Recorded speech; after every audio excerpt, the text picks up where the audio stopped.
Fala turma, aqui é o professor Pedro Bueno e esse é o segundo vídeo da sequência de vídeos sobre diagnóstico no sistema de ar-condicionado.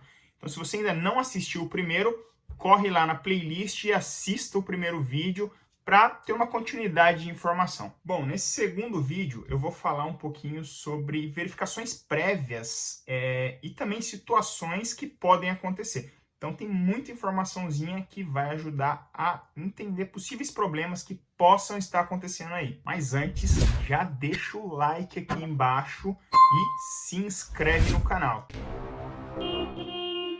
Agora, para começar o diagnóstico, existem algumas condições que têm que ser verificadas antes de iniciar teste com manômetros e tudo mais. Eu listei elas aqui, eu vou explanar um pouquinho mais. Então, primeira coisa, quantidade de fluido refrigerante que tem no sistema.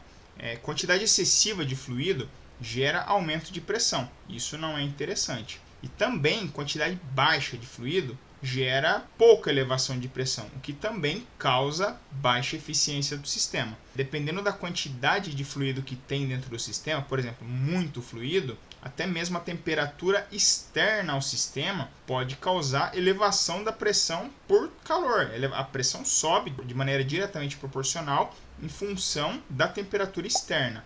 Outro fator também é a presença de umidade no sistema. Para garantir que não ocorra a entrada ou que seja eliminada a umidade de dentro do sistema, antes de fazer a carga de gás, é necessário fazer vácuo. E quanto mais tempo o veículo ou o sistema de ar-condicionado permanece sob vácuo, melhor.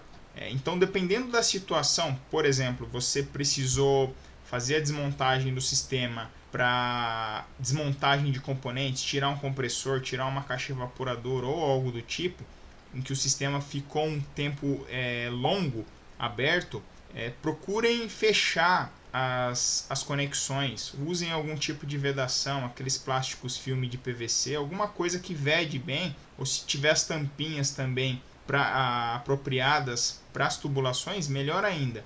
Mas evitar que entre umidade. A própria umidade do ar entra no sistema e acaba se diluindo principalmente no óleo do sistema. O óleo ele é higroscópico, então ele tem capacidade de absorver umidade, no caso a umidade do ar. Como eu mostrei agora há pouco, o sistema ele tem aquele filtro secador. Aquele filtro secador, se o sistema ficar muito tempo também aberto, ele vai acabar absorvendo umidade do ar. Então é muito comum também acontecer do filtro secador ficar saturado de umidade por conta de umidade do próprio ar que entra no sistema.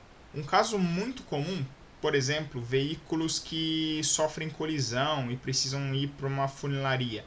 Muitas vezes sofrem colisão frontal e acontece de danificar o condensador que fica lá na frente do veículo exposto a uma colisão, e muitas vezes o veículo precisa ter essas peças removidas ou às vezes precisa esperar que chegue peças. Então, principalmente nessas situações em que o veículo vai ficar vários dias com o sistema aberto, tubulação aberta, toma muito mais cuidado com relação à vedação e ao tempo de vácuo que vai ser aplicado. Então, nesses casos que o veículo vai ficar muitos dias aberto, procura fazer a vedação correta das conexões e aplicar um tempo de vácuo mais longo possível. Então vamos lá, algumas dicas de tempo que podem ser usados. Se você simplesmente for fazer a remoção do fluido de ar-condicionado para saber quanto tem no sistema, no mínimo uns 20 minutos é necessário que seja feito o vácuo antes da aplicação de fluido refrigerante.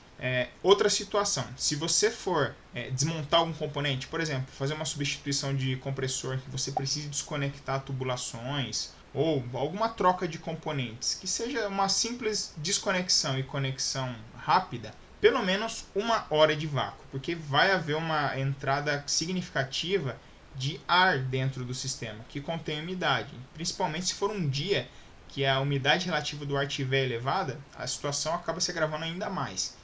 E caso seja um veículo, como esses casos que eu falei, que precisam ficar dias abertos porque não tem peça ou porque está furado, porque está exposta a tubulação, tem um componente danificado, no mínimo 2 horas, daí para mais. Quanto mais tempo, melhor, porque o vácuo ele permite que seja removida a maior quantidade de umidade possível dentro do sistema.